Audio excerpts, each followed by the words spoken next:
حضرت عثمان کو چچا نے ان کے ایک چٹائی کے اندر لپیٹا اور دھونی دے دی، دم گھٹ رہا ہے، جان نکل رہی ہے۔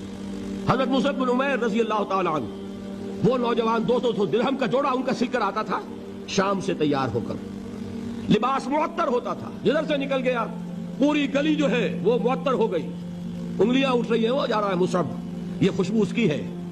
اس مصعب کے ساتھ کیا سلوک کیا؟ باپ تو مر چکا تھا، ماں نے پالا تھا، دولت بہت چھوڑ کر گیا تھا باپ، لہذا ماں نے بڑے ناز و نام میں پالا، بڑے لاڈ پیار میں، 200 درہم کا جوڑا تیار ہو رہا ہے۔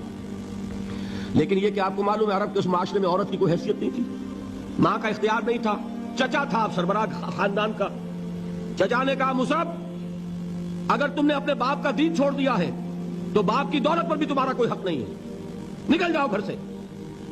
اس نے یہ سوچا تھا کہ مصعب کے ہوش ٹھکانے آ جائیں گے، دن میں تارے نظر آ جائیں گے، ناز و نام میں پلا ہوا، گھر سے نکل کے جائے گا کہاں؟ یہ سارا نشہ جو ہے توحید کا، یہ حیران ہو جائے گا۔ حضرت مصعب کا جواب بالکل برعکس تھا، اچھا ٹھیک ہے چچا جان، میں گھر چھوڑتا ہوں۔ وہی بات جو کبھی کہی تھی ابراہیم نے، باپ نے کیا کہا تھا؟ واجرنی ملیہ، جاؤ چلے جاؤ، دفع ہو جاؤ میری نگاہوں سے۔ حضرت ابراہیم نے کیا جواب دیا تھا؟ سلام علیک ساستغفر لک ربی انہ کان بی حفیہ۔ اچھا ابا جان آپ کا حکم یہی ہے تو میں چلتا ہوں، آپ پر سلامتی ہو، میرا رب مجھ پر بڑا مہربان ہے، میں اس سے آپ کے لیے استغفار کروں گا، چل دیے۔ یہی جو ہے حضرت ابراہیمی کی نسل ہے نا قریش۔ آج ابراہیم کے ایک بیٹے کے ساتھ وہی معاملہ ہو رہا ہے مصعب کے ساتھ، اور مصعب چلنے کے لیے تیار ہو گئے۔ چچا نے سوچا، میں سمجھتا تھا کہ ہوش ٹھکانے آ جائیں گے، یہ تو تیار ہو گیا نکلنے کے لیے، غصے میں آ کے اگلی بات کہی، یہ کپڑے جو پہنے ہوئے تم نے یہ بھی اسی مشرک باپ کی کمائی کے ہیں، اتارو ان کو۔ وہیں کپڑے اتارے، مادرزاد برہنہ گھر سے نکالے گئے، ماں کے پاس پہنچے، ماں نے آنکھوں پر ہاتھ رکھے، مصعب کیا ہوا؟ کہ ماں سے کہتے ہیں کہ ماں میں موحد ہو گیا ہوں، اور وہاں سے گئے، پھر حضور کی خدمت میں کپڑے کہیں سے مانگے ہوں گے۔ یہ مصعب ہیں 200 درہم کا جوڑا پہننے والے۔ جب حضور پر مدینے کے 12 افراد ایمان لائے تھے، بیعت عقبہ اولیٰ ہوئی، انہوں نے کہا کہ حضور ہمیں کوئی شخص اپنا ایسا شاگرد دیجئے جو ہمیں قرآن پڑھا سکے۔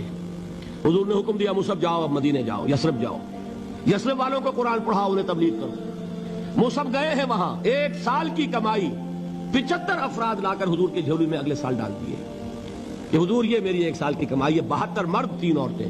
انہوں نے وہ بیعت کی تھی، بیعت عقبہ ثانیہ، جس کے الفاظ کل میں نے آپ کو سنائے تھے، بایعنا رسول اللہ صلی اللہ علیہ وسلم علی السمع والطاعت فی العسر والیسر والمنشط والمکرہ وعلی اثرۃ علینا وعلی لا ننازع الامر اہلہ وعلی ان نقول بالحق اینما کنا لا نخاف فی اللہ لومۃ لائم۔ یہ 72 مرد تھے مدینے کے جنہوں نے یہ بیعت کی، پھر انہوں نے ریکویسٹ کی کہ حضور اب آپ ہمارے ہاں تشریف لائیے، ہم اگر یہ مکے والے وہاں حملہ کریں گے تو ہم آپ کی حفاظت کریں گے جیسے کہ اپنے اہل و عیال کی کرتے ہیں۔ بہرحال وہ مصعب بن عمیر ہیں جو غزوہ احد میں شہید ہوئے، اور جب شہید ہوئے تو ان کے جسم پر صرف ایک چادر تھی۔ ایک بات تو یہ نوٹ کیجئے، موضوع سے ذرا بات تھوڑی ادھر ادھر جا رہی ہے، لیکن یہی چیزیں ہیں اصل میں کہ جو ہمارے دلوں کو منور کرنے والی ہیں نور ایمان سے۔ وہ علم بردار تھے غزوہ احد میں، جھنڈا مسلمانوں کا ان کے پاس تھا، ایک ہاتھ پر ایک شانے پر وار پڑا، ہاتھ کٹ گیا، دوسرے سے تھاما، دوسرے پہ کٹ گیا، اب دونوں حصوں کے بچے ہوئے ٹکڑوں سے جھنڈے کو تھاما، گرنے نہیں دیا، یہاں تک کہ شہید ہو گئے۔ گرے ہیں تو جھنڈا گرا ہے، شکل میں حضور سے بہت مشابہ تھے، خبر اڑ گئی کہ محمد شہید ہو گئے صلی اللہ علیہ وسلم۔ یہ مصعب بن عمیر کا واقعہ ہے۔ جب ان کو اب دفن کرنے کا وقت آیا، اور شہید کے لیے کفن جو ہے اس کا وہی لباس ہوتا ہے جو شہادت کے وقت ہو، حضور کے سامنے ایک پرابلم پیش کیا گیا، حضور مصعب کے جسم پر تو ایک چادر تھی، اور وہ چادر بھی اتنی چھوٹی ہے، یعنی 2 گز کی چادر بھی نہیں ہے، اس سے اگر سر ڈھانپتے ہیں مصعب کا تو پیر کھل جاتے ہیں، پیر ڈھانپتے ہیں تو سر کھلتا ہے، کیا کریں؟ حضور نے فرمایا سر ڈھانپ دو چادر سے اور پیروں پر گھاس ڈال دو، یہ آخری لباس ہے جو محمد کے اس دیوانے کو اس دنیا سے رخصت ہوتے ہوئے ملا ہے، جس کا 200 درہم کا جوڑا چلتا تھا۔